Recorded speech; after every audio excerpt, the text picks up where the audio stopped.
Well, hi folks, let's do a quick update on currency, stocks, metals, etc., including natural gas and oil and some of the others. So I'm not going to go into an enormous amount of detail. I really just want to point out positions for members so that you understand where we are and that we're all on the same page. I will try and do a more detailed technical video once my office is all settled down and everything's working properly, which should be by the end of today. Maybe I'll get to that tomorrow.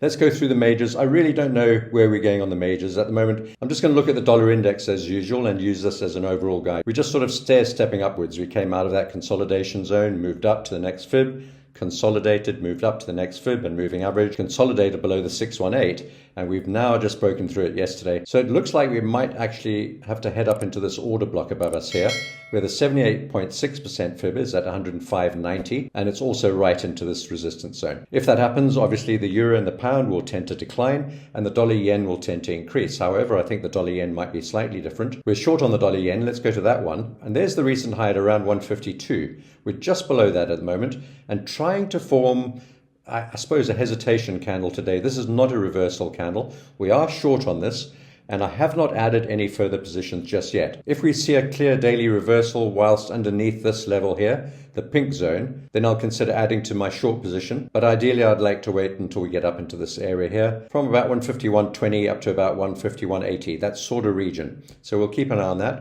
And we're short on the Swiss yen. I like this. It's continuing to move lower and just making this a rounded top.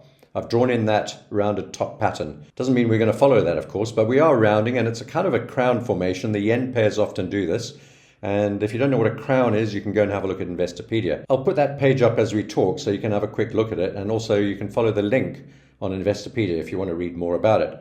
Generally, it's a really good website, so you get loads of info from there. So on Swiss yen, we're aiming for the bottom of this green zone. That's around about 168. That's where the 100-day moving average is. We've got the 50 to get through first, and then the 200-period moving average is in this next green support line, supply and demand order block range. We'll be looking to take some profit there and probably at the bottom of this green zone, and then continue to look to sell into rallies. Overall target on this is the next order block and supply and resistance demand zone, and that's in this green block here, all the way down at 145, 146. This has been consolidating for such a long time now, we've almost forgotten that we have this trade on. It's been a month and a half now, since the beginning of January, that we've been stuck in this very tight range, and you'll see the same on some of the majors as well. Look at the pound, and this truly is astounding. Since November 2023, last year, we've been stuck in a range between 1.28 and 1.25.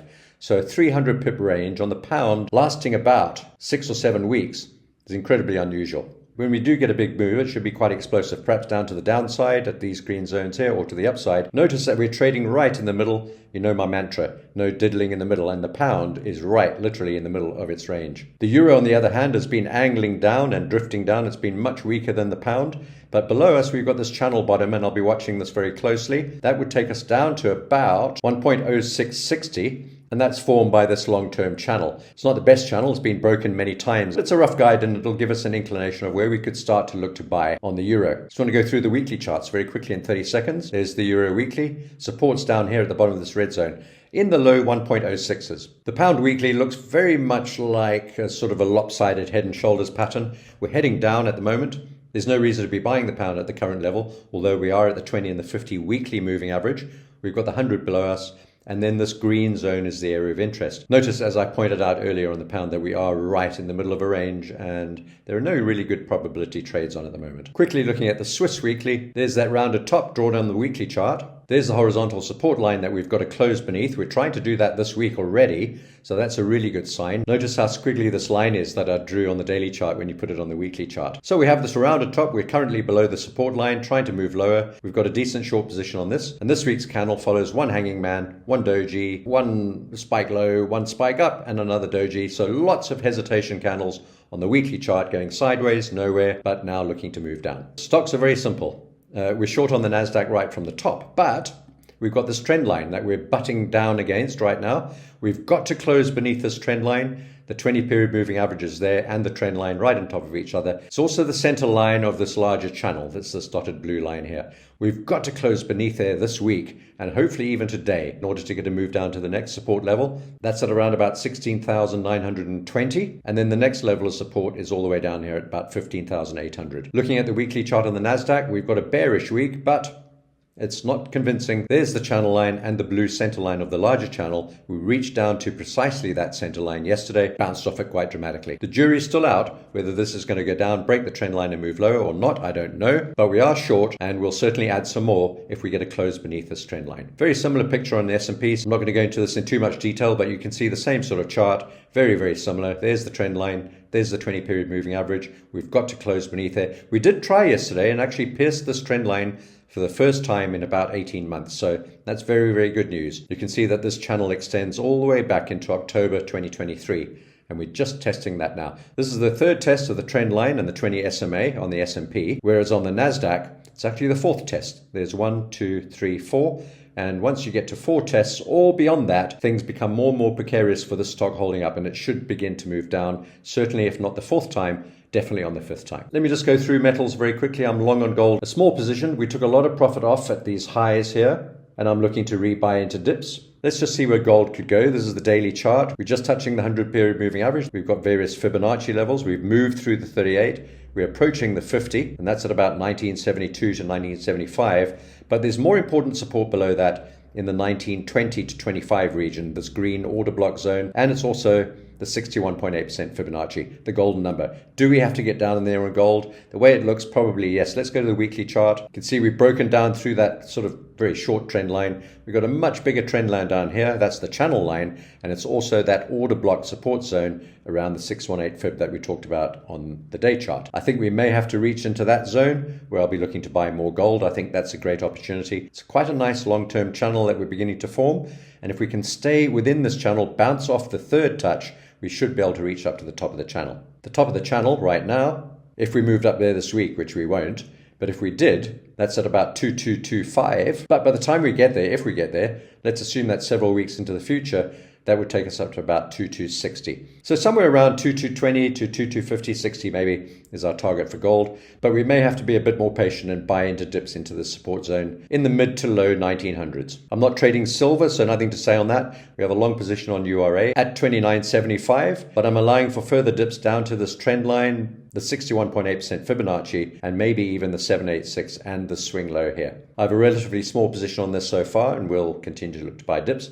Again, I think this is a good opportunity. Soya, we've got a long position on. Basically, our stop loss is just below us. We're trying to hold that Fibonacci level. We've broken that trend line, so it's looking a little weak. I do see that there might be some shortages in soya crops this season, so let's see how that goes. And maybe we'll just get a little bounce here. It's not a big position, and if we do get stopped out, I'll look to buy dips further down. And let's just see where that might be. This broader view gives a better picture on soya. We're at the 618 Fib. We're at this previous swing low. We're oversold. We're at the channel bottom, and we're trying to bounce here, not very successfully. If we fail here, well, the levels below us are quite a long way down, around about $1,000 and perhaps even slightly lower. The way it looks now, I wouldn't be holding onto this long position if we break and close beneath this level at around about 1180, somewhere around there. And a break and close beneath that level could see quite a dramatic drop down to just around about $1,000. We don't have a position on sugar, so I'm not going to talk about that. And cocoa just sort of consolidating at these highs. I want to show you a chart very quickly. That red line at the bottom is the 20-year average price on cocoa. That's at around about 2,600. Right now we're at 5,700, and that's more than double the average price, way down at the bottom here. We're incredibly overbought, overextended. There have been some problems with cocoa crops in West Africa, particularly the Côte d'Ivoire, Ivory Coast, with very poor crops. They've got a mid-season crop coming in, which they're not sure will cover the shortfall or not. I suspect it will, and I also suspect that this might be market manipulation, and we should see prices crashing dramatically once those in West Africa have eaten their fill from this honey pot. Anyway, that's cocoa. And before I talk about natural gas, I just want to point out this trade we have on WTI. We're short on WTI from around about the current price. I'm allowing for a move up into this block here in the mid to low 80s and potentially even up into the higher block. So I've taken a very small position here. I think we may try to hold beneath here. I'm pretty bearish on oil overall. I think we could get down to the 40s and 50s, somewhere around there towards the end of this year. For now, however, we have a spike high on the daily chart. But today we're just trying to edge a little higher because we closed beneath yesterday's spike high. We can go above it and come back. That's no problem at all. But we want to see a close beneath that spike high. If we don't get that, we'll have to expect that WTI might retest the top here at around about 79.15 and potentially even get up into the 80s, somewhere between 80.8 and 84.2. If that doesn't hold the price, and we'll be selling some more there, we'll have to allow for a reach up into the 90s. I don't think that's the most likely scenario. Right, natural gas. So I did a video on this yesterday, so we don't need to go into too much detail right now. But let's start with the week chart and just work our way back into the tighter frame. And here's the week chart. You'll have seen these charts in my tweets and yesterday's videos, and you'll also have noted the 4-year cycles. 2004, we had a cycle low, 2008, a cycle high, and then 12, 16, 20, we're now in 2024 and it's time for the next cycle low. It doesn't mean we're going to get it now and it doesn't mean we're going to get it at this price. But what I will do is move this block over and clone it and put it here for posterity. We've got a downward sloping trend line connecting these previous lows. It is slightly downwards, but someone did point out to me that this low in 2020 might be extreme due to the COVID crisis. So we could possibly ignore that, but I'm going to leave it in for now because the price actually got there. Let's zoom into the day chart. I pointed out this little pigtail in yesterday's video. Let's go to the 4-hour chart. And there we are. We've got to zoom right in. Now we're forming a little full stop daily candle right now.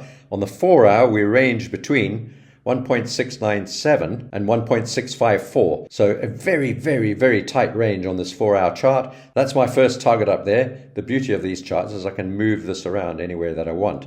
So if we don't get there at the right time and price, then I can just move it and put it somewhere else. No, I'm only joking. So that's the 4-hour chart, and then going to the 1-hour chart, let's have a look. And you can see we're trying to form bottom, mashed down there, lots of spiked lows, tiny, tiny little daily candles during the night.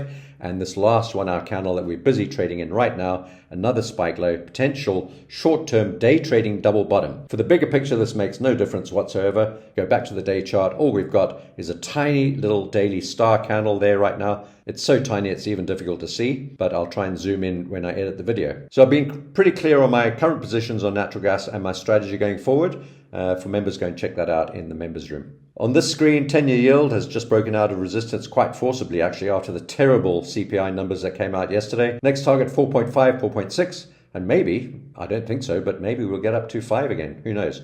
We did take profits on the VIX yesterday. For those of you who were trading this, not everyone trades this, but we got in right at the bottom and we got out sort of at the beginning of this red zone. We didn't get all of the move up, but we got most of it. And for now, we're standing aside on that. And the way this moves today will depend on whether the markets manage to break those trend lines or not. If they do, the VIX should spike up into this next block, which would take us perhaps into the 20s. And then Bitcoin, well, we've been long on Bitcoin for quite a long time now. Since 39,700, that's the green line there. That's where we got in. And we've broken back up above this trend line. We're back into the middle now. We might get some resistance at about 52,200. And then we need to look at the top of the channel. And that would take us up to around about 55,000 and some change. But by the time we get there, it might be closer to 56,000. At that point, I'll be looking to thin out my position, take some profit, and wait for retracements to add them back on. Well, I hope you've enjoyed all of that, folks. Have a fantastic trading day. I'll speak to you soon. Take care and good luck. If you've got any questions, just drop a note.